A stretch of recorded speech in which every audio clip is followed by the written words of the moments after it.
Baka ba yan? O, abangan mo si Kuya ha. O, ayan. Sige, ingat. Uy, ba yan? Diyan ka na ba? Pasok mo na.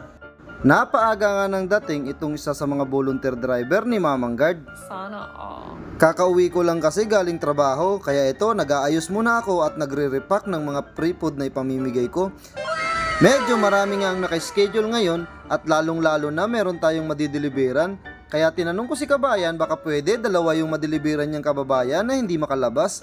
At ang sagot naman niya sa akin, oo daw, okay lang. Kaya daw niya deliveran yung dalawang kababayan natin. Alam nyo mga kabayan, kapag may available na driver, pinapriority ko talaga yung madideliveran kasi hindi sila makalabas para makapag-pick up kay Mamang Guard. Hindi katulad ng ibang mga kababayan natin na nakakalabas sila para makapag-pick up. Sana all. Sobrang dami nga talagang nagme-message kay Mamang Guard para magpa-deliver kasi hindi daw sila makalabas. Kaya kapag may available na driver, pinapadeliveran ko talaga. Katulad ngayong araw, may dalawang maswerteng madideliveran si Mamang Guard. At dahil yon kay Kabayan Ramil at sa mga iba pang mga nagbo-volunteer driver para makapag-deliver. At syempre, hindi po pwedeng mawalan yung delivery driver natin. Kaya pinag-prepare ko siya ng pre-food at special ito para sa kanya.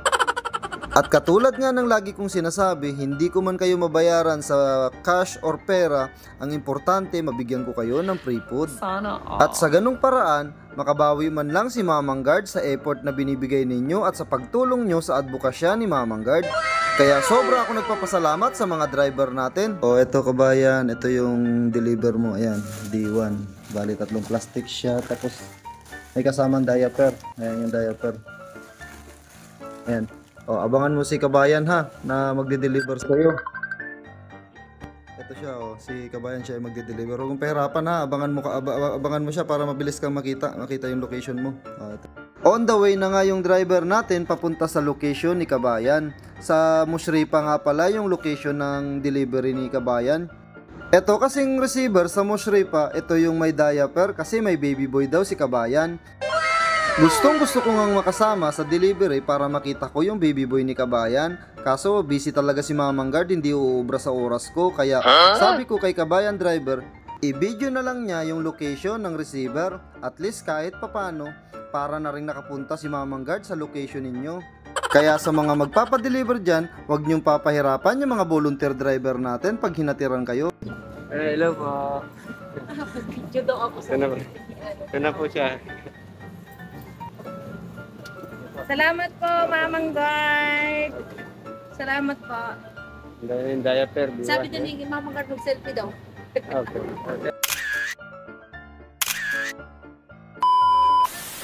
Salamat po Mamang Guard sa pagkain. Na-receive ko na po. Salamat din sa pa-diaper para sa baby ko po. Salamat.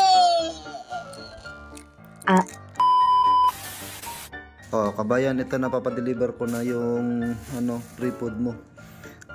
Abangan mo si Kabayan na magde-deliver sa'yo. Ayan na, yan.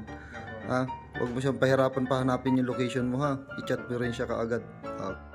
On the way na nga yung driver natin papunta sa Alsiate. Ito kasi ang delivery location number 2. At syempre, bago puntahan ni Kabayan yung delivery natin, sinisiguro muna natin na magre-reply ng confirmation sila Kabayan bago hatiran. Kawawa rin naman kasi yung delivery driver natin kapag magantay sila ng matagal katulad nung nangyari kila Kuya Abet at sa iba pa.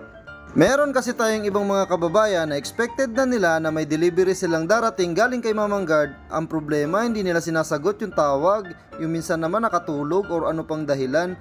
Kaya pag may delivery kayo, dapat antayin nyo mga kabayan. Kawawa rin naman kasi yung driver natin. May mga pagkakataon din kasi na nag-aantay ng matagal yung driver natin.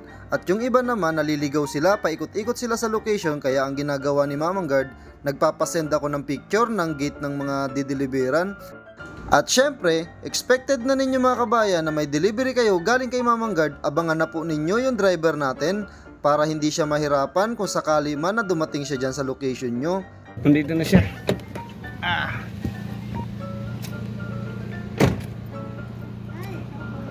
Opo, nandito na. Ito yung sa atin. Ito na po siya.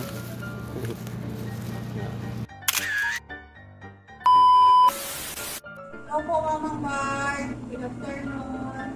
Maraming salamat po, Mamang Bard, sa foods na binigay niyo po.